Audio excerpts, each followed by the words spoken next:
नमस्कार दोस्तों, आज की इस वीडियो में आपको इस सवाल का सलूशन बताऊंगा।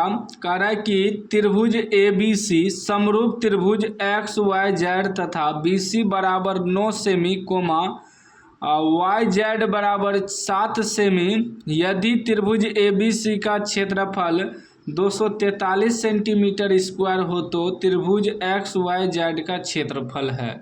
मतलब दो समरूप त्रिभुज है, दोनों का भुजा दिया हुआ है। कह रहा है कि एगो त्रिभुज का क्षेत्रफल 243 सेंटीमीटर स्क्वायर है तो दूसरा त्रिभुज का क्षेत्रफल ज्ञात करें।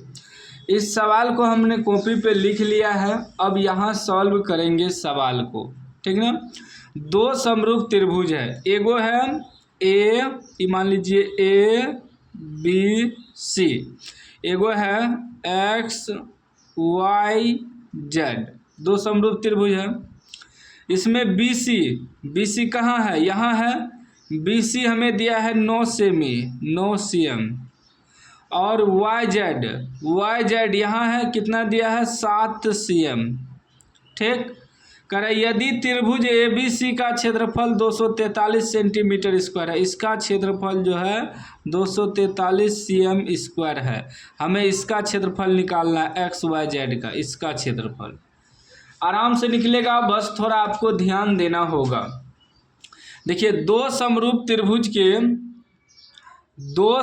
त्रिभुज के क्षेत्रफल के अनुपात बराबर होता है उनके संगत भुजा के वर्गों के अनुपात। ठीक है ना। लिखेंगे त्रिभुज ए बी सी का क्षेत्रफल बटे त्रिभुज एक्स वाई जेड का क्षेत्रफल। इस त्रिभुज के क्षेत्रफल बटे इस त्रिभुज का क्षेत्रफल, मतलब दो समरूप त्रिभुज के क्षेत्रफल के अनुपात बराबर होता है उनके संगत भुजाओं के वर्गों के अनुपात। तो संगत भुजा यदि हम ए बी लेंगे तो इसका संगत एक्स वाई हो जाएगा, यदि हम बी सी लेंगे तो बी सी का संगत वाई जेड हो जाएगा, यदि हम ए सी लेंगे तो ए सी का संगत एक्स जेड हो जाएगा। तो संगत भुजाओं के वर्गों के अनुपात होता है। तो अभी हमको बी सी और वाई जेड लेना है क्योंकि दोनों दिया है, इसका संगत ई हो जाएगा। तो क्या लिखेंगे बी सी का स्क्वायर बटे इसके संगत हो जाएगा वाई जेड का स्क्वायर।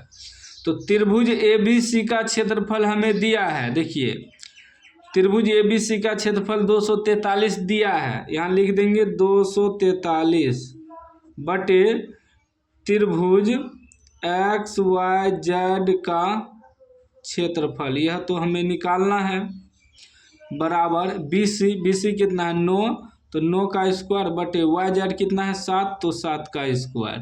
ठीक ना। अब देखिए ये हो जाएगा 243 बटे त्रिभुज एक्स वाई जेड का क्षेत्रफल, यह तो हमें निकालना है। 9 का स्क्वायर मतलब 9 गुना 9, 9 में 81 हो जाएगा। 7 का स्क्वायर मतलब 7 सते 49। ठीक ना। अब अगर हम कटाएंगे, इसको इससे गुना करेंगे, इसको इससे गुना करेंगे तो ये हो जाएगा, या डायरेक्ट ऐसे लिखेंगे, इससे गुना करेंगे इससे गुना करेंगे तो यहाँ लिखेंगे 81 गुना त्रिभुज एक्स वाई जेड का क्षेत्रफल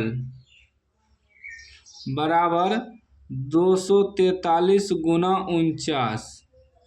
जब निकालेंगे त्रिभुज एक्स वाई जेड का क्षेत्रफल तो ये हो जाएगा 243 गुना 49 बटे में ये 81 आ जाएगा।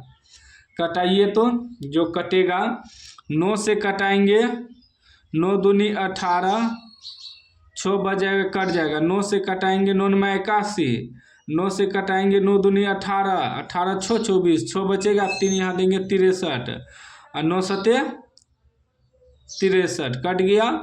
फिर 3 से कटाएंगे, 3 तिया 9, 9 तिया 27, फिर 3 से 3 तिया 9 कट जाएगा।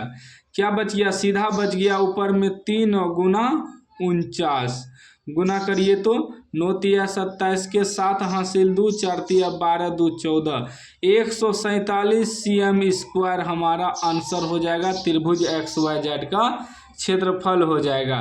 तो 147 कहाँ पर है? तो 147 ऑप्शन डी में है, डी राइट आंसर हो जाएगा। देखिए कितना आसान सवाल था।